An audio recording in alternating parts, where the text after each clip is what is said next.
많이 더우시죠? 예, 이제 좀 여름이 온 것 같습니다. 그죠?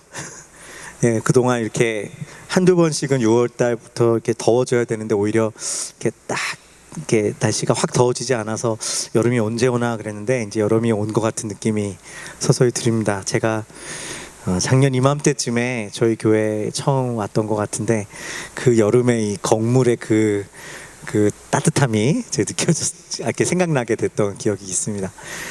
여름에 덥지만 그것이 저희의 영적인 살아있음에 장애가 되지 않게 될 줄로 믿습니다. 네, 이 여름에 더욱더 하나님께서 우리에게 주시는 힘으로 더 열심을 내서 삶을 살아가시는 여러분과 저의 삶이 되시기를 주님의 이름으로 축원드립니다. 우리 오늘 말씀 함께 보겠습니다. 히브리서 13장 1절에서 25절까지 말씀. 히브리서 13장 1절에서 25절까지 말씀. 저와 같이 교독하셨으면 좋겠습니다. 형제 사랑하기를 계속하고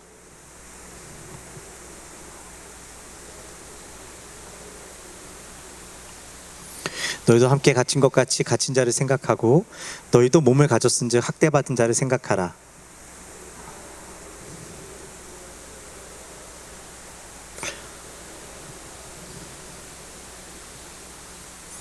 돈을 사랑하지 말고 있는 바를 족한 줄로 알라.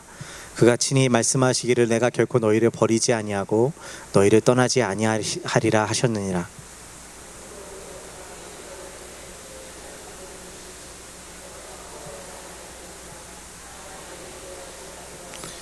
하나님의 말씀을 너에게 일러주고 너희를 인도하던 자들을 생각하며 그들의 행실의 결말을 주의하여 보고 그들의 믿음을 본받으라.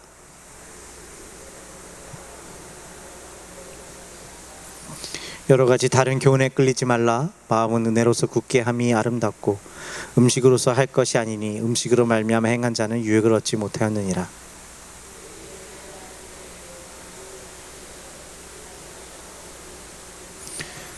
이는 죄를 위한 짐승의 피는 대제사장이 가지고 성소에 들어가고 그 육체는 영문 밖에서 불사름이라.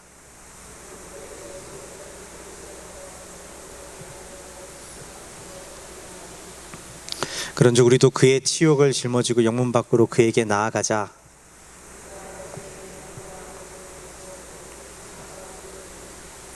그러면 우리는 예수로 말미암아 항상 찬송의 제사를 하나님께 드리자. 이는 그 이름을 증언하는 입술의 열매니라.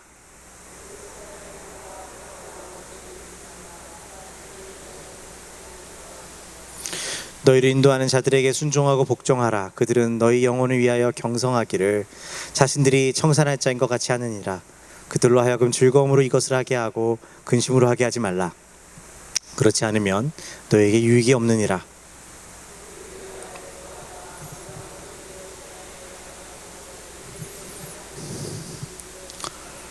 내가 더 속히 너에게 돌아가기 위하여 너희가 기도하기를 더욱 원하노라.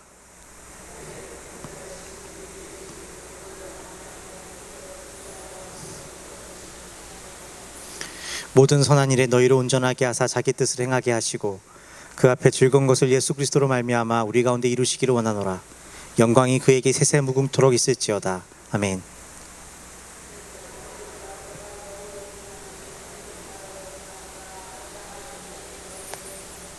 우리와 함께 디모데가 놓인 것을 너희가 알라. 그가 속히 오면 내가 그와 함께 가서 너희를 보리라.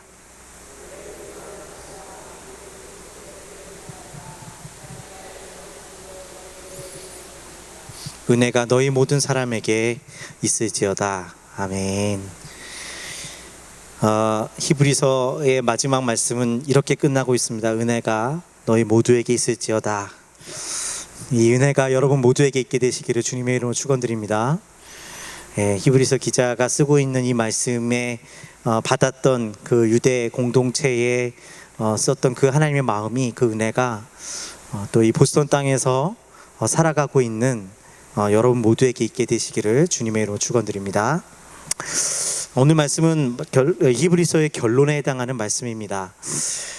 저희가 그동안 히브리서를 함께 읽으면서 확인했던 것은 이 히브리서가 누구를 위해 쓰여진 책이고 그리고 어떤 목적으로 쓰여진 책이냐라는 것이었죠.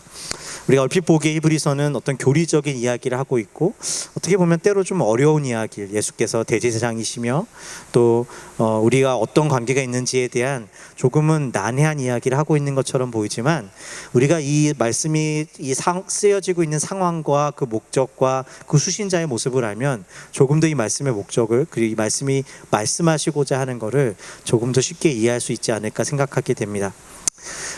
지금 이 히브리서를 받고 있는 공동체의 모습은 로마에 있었던 유대인 교회 공동체였다고 말씀을 드렸습니다.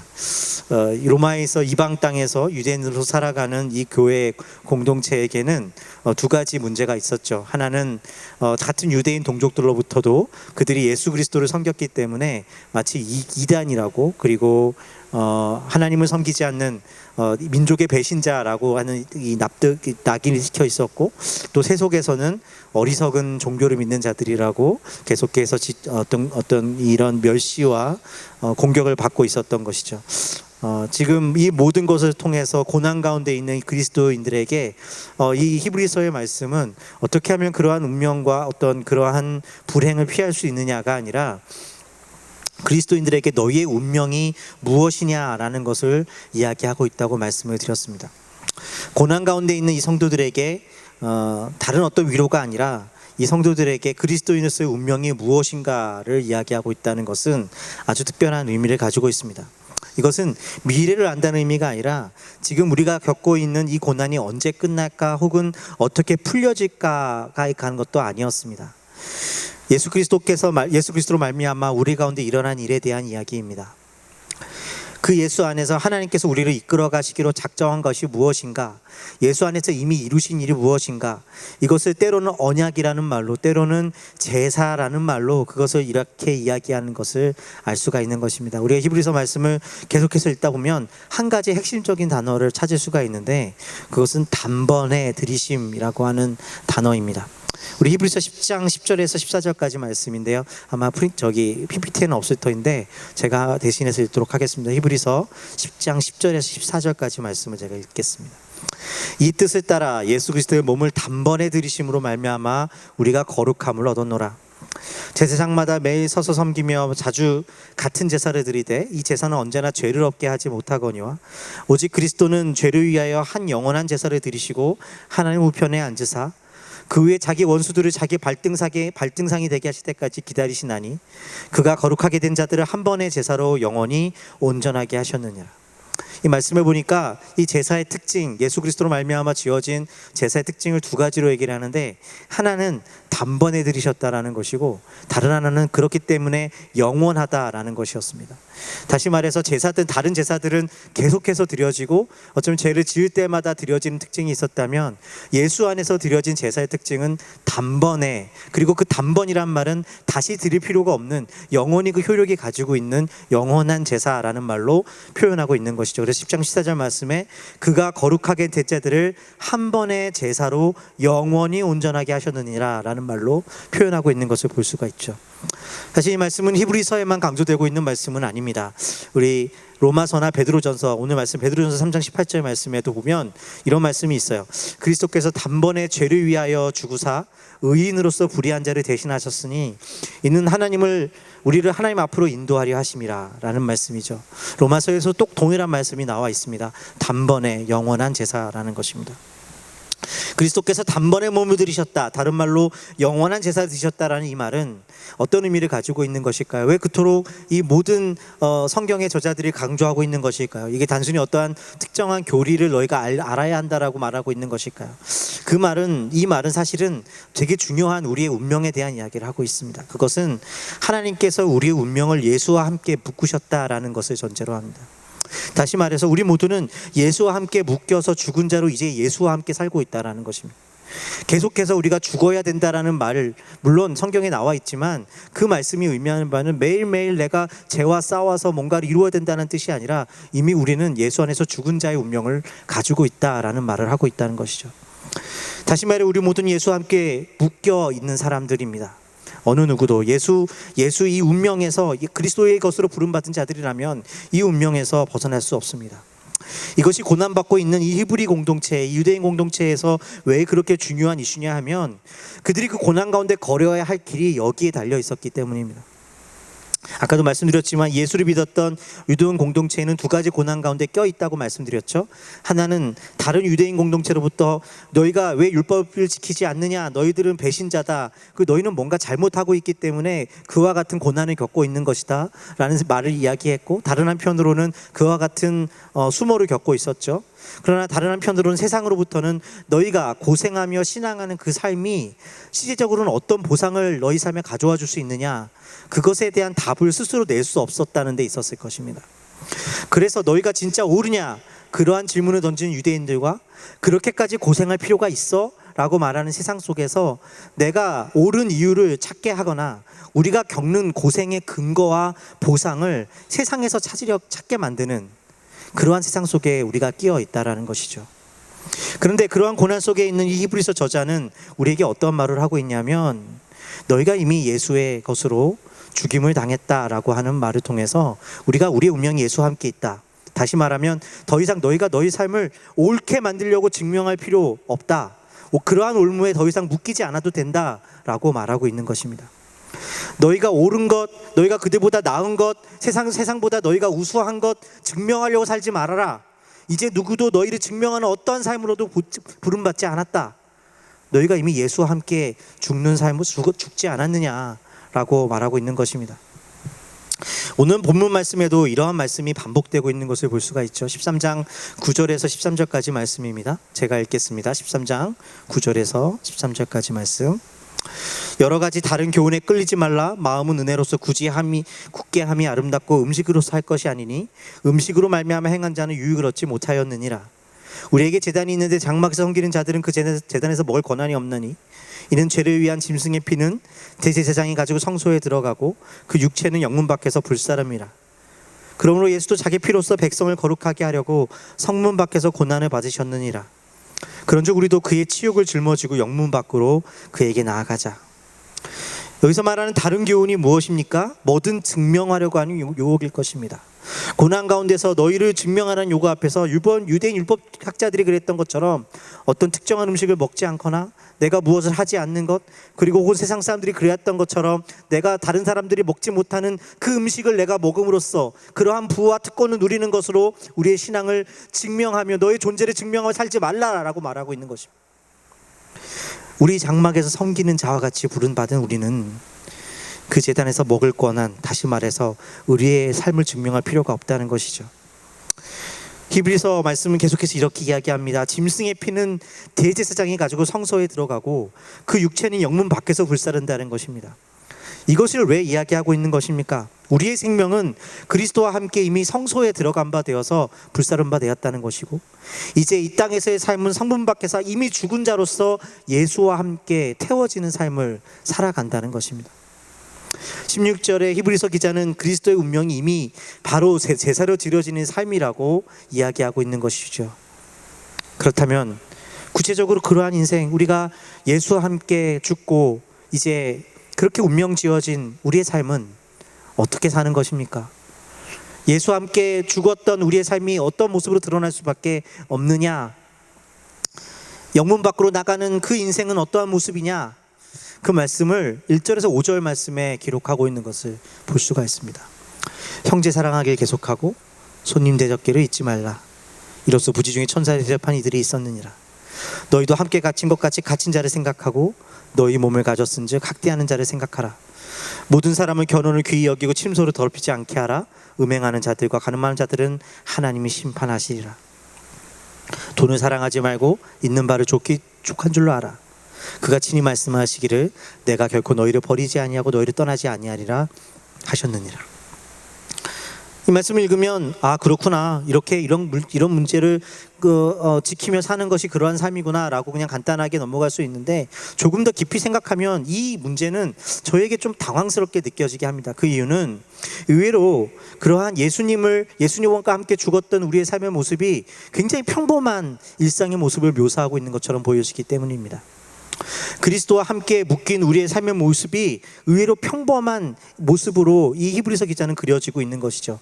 형제 사랑하는 것, 손님 대접하는 것, 그리고 갇힌 자를 생각하는 것, 학대받는 자를 생각하고 결혼을 귀히 여기고, 그리고 우리의 정조를 지키고, 그리고 또 돈을 사랑하지 않는 것, 족한 줄로 알고 사는 것. 어쩌면 이 세상 모든 사람들이 보기에 그러한 삶은 좋은 삶이라고 말할 수 있는 그러한 삶을 말하고 있다는 것이죠. 이렇게 오케이 그렇구나, 예수님을 따르는 삶이란 그런 삶을 말하는 것일까 라고 이야기하고 있는 것일까요? 차라리 너희가 그러므로 어디 선교사로 나가고 어떻게 교회에 헌신하고 어떠한 세상에서 보일 만큼의 눈에 보이는 헌신을 해라 라고 말한다면 오히려 쉬웠을지도 싶고 오히려 더 납득이 갈 수도 있었을 것입니다. 그런데 오늘 말씀은 의외로 아주 평범한 우리의 일상, 당시 1세 기독교인들이 당연히 해갔어야 할 그러한 일상을 보여주고 있다는 것이죠. 무엇을 말합니까? 이렇게 예수와 함께 묵혀있다라는 말이 그러한 운명을 알고 있다는 자들의 삶이 우리 앞에 놓여진 삶의 과제로부터 우리를 그렇게 함으로 운명에 맡기고 도망치거나 세상에서 말하는 운명과 섭리의 모든 것을 맡겨버리고 아무것도 하지 않는 것이라고 말하지 않고 있다는 것입니다. 도리어 우리가 겪는 이 고난과 비난과 역경 속에서 우리가 어떻게 하면 오를 수 있는가, 혹은 우리의 삶을 어떻게 하면 의미 있게 살 수 있는가에 대한 고민에 우리를 묻기보다 현재라고 하는 주님이 우리에게 주시는 일상 속에서 적극적인 순종을 하라라는 고백이라는 것입니다. 말씀드린 대로 이건 얼핏 쉬워 보일지도 모릅니다. 그런데 만일 이것이 고난받는 상황이라면 어땠을까요? 우리가 코가 석자일 때 손님을 대접할 수 있습니까? 우리가 형제를 사랑할 수 없는 형제라고 불리운 사람들이 있을 때 형제를 사랑할 수 있을까요? 나에게 정말 도움이 안 되고 나의 손이 필요하고 손이 많이 가는 사람들과 함께 있을 때 내가 고난 가운데 있다면 그것이 정말 그렇게 순종하기에 쉬운 문제가 될 수 있었겠느냐라는 것입니다. 어쩌면 우리는 그리스도인의 묶인 인생을 살아갈 때 나타나는 이러한 명령들을 너무나 쉽게 여겨버릴 수도 있지만, 사실 우리의 운명을 알지 못한다면 고난 가운데 있을 때 우리의 그러한 순종이 생각처럼 쉽지 않을지도 모른다는 것입니다. 미래를 위한 오늘 준비해야 할 것들, 내 앞에 닥쳐진 고민들, 나 정말 잘 살고 있는 걸까? 내 안에 어떤 열매가 잘 안 나타나는 것 같은데, 내가 이렇게 열심히 신앙생활하고 있는 것 같은데 내 삶에 그만큼 돌아오는 무엇이 없는 것 같은데, 세상에서 내게 말하, 너 그렇게 열심히 교회 섬기고 열심히 그렇게 하나님을 믿는다고 살아가는데 네 인생에서 나타나는 무엇으로 너가 하나님을 믿는 의미가 있다라고 말할 수 있어? 라고 하는 인생 속에서 이러한 순종이 쉬운 문제였냐는 것입니다. 어쩌면 차라리 나 그렇기 때문에 내 모든 것을 포기하고 선교사로 나가, 이렇기 때문에 내 모든 것을 다 하나님께 드렸어 라고 말하는 것보다 이러한 보이지 않는 일상의 삶에서의 섬김과 그 안에서 순종이, 기쁨의 순종이 훨씬 더 어려울 수밖에 없다라는 것이죠.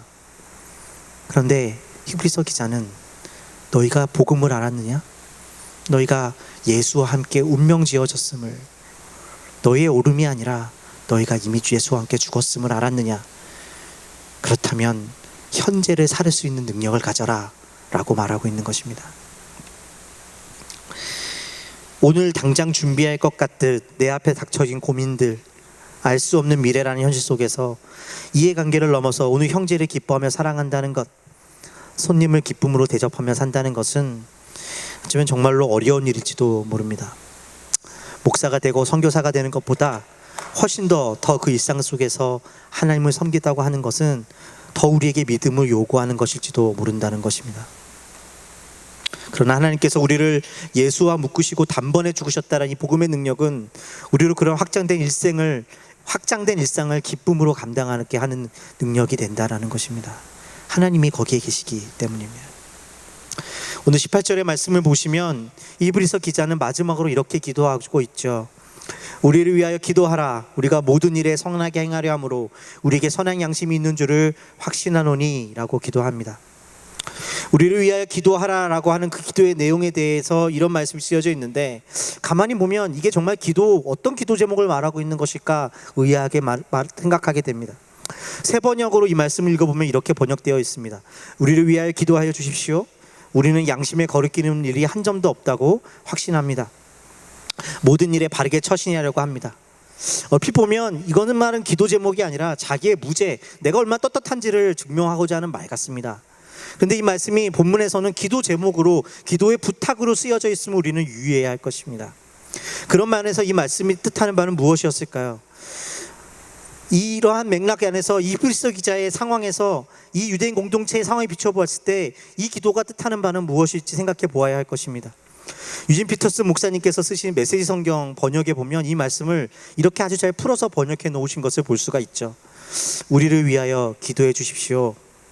우리가 하는 일이나 그 일을 하는 이유에 대해서는 의심할 바 없지만 상황이 어려우니 여러분의 기도가 필요합니다. 하나님 앞에 바르게 사는 것, 우리가 온통 마음 쓰는 것은 이것뿐입니다. 우리를 위하여 기도해 주십시오.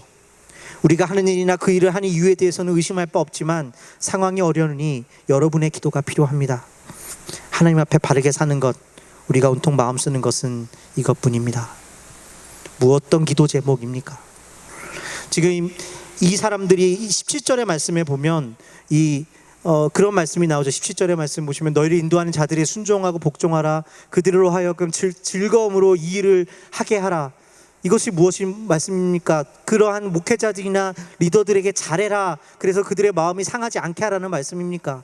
그것을 넘어서서 우리에게 도전하고 있는 말씀은 무엇이냐면, 그들을 위해서, 그 리더된 그들로 하여금 기도 제목으로 나누는 그 말씀이 뭐냐면, 우리가 다른 어떤 것이 아니라 예수의 능력으로, 다시 말해 이미 죽은 자로 일상의 삶에서 그들이 그렇게 섬겨왔던 그 모든 것을 충성되이 섬기게 해달라는 그 기도 제목을 하고 있는 것이죠.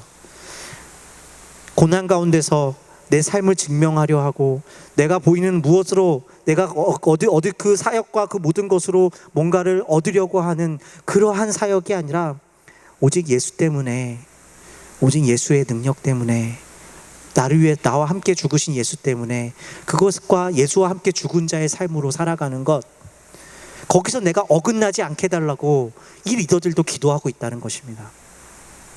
사랑하는 성도 여러분, 여러분 삶에 어떠한 기도 제목이 있으십니까? 고난 가운데 있는 여러분의 삶 속에서 때로는 내가 나로 하여금 너 정말 너 삶이 그 신앙이 맞아? 너가 뭔가 또 다른 교훈이 필요한 거 아니야? 너희가 무언가를 먹지 않는 것으로, 너희가 뭔가 다른 어떤 것으로 너희 삶을 증명하려고, 율법으로 너희 삶을 증명하려고 하는 게 맞는 것이 아니야? 라고 하는 공격 속에서, 그러한 고난 속에서 여러분의 기도 제목은 무엇이 되어야 할까요? 그리고 저를 향한 여러분의 기도 제목은 무엇이 되어야 할까요? 많은 목회자 선배님들이 저에게 주시는, 제가 목회를 시작한다고 했을 때 주셨던 조언 중에 하나는 이런 조언을 주신 적이 있습니다. 목회를 하려고 하지 말라는 거였습니다. 아이러니하죠? 목회를 하려고 하지 말아라. 여러분, 성도가 되려고 하지 마십시오. 예수님의 어떤 흉내를 내는 것이 아니라 내가 예수님 안에 있는 즐거움으로 무엇을 증명하려 하지 말고 예수 안에 있는 즐거움을 살아내십시오.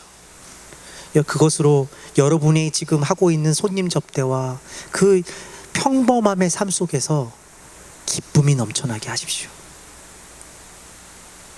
어쩌면 그것이 저와 여러분의 삶에 돌아갈 때에 더 어려운 기도 제목이고 힘듦일지 모르지만 이 복음이 우리에게 주실 수 있는 진정한 능력이 될 줄로 믿습니다. 주님께서 저희 공동체 가운데 이 기도 제목으로 응답하게 되실 줄로 그리스도 이름으로 축원드립니다. 함께 기도하겠습니다.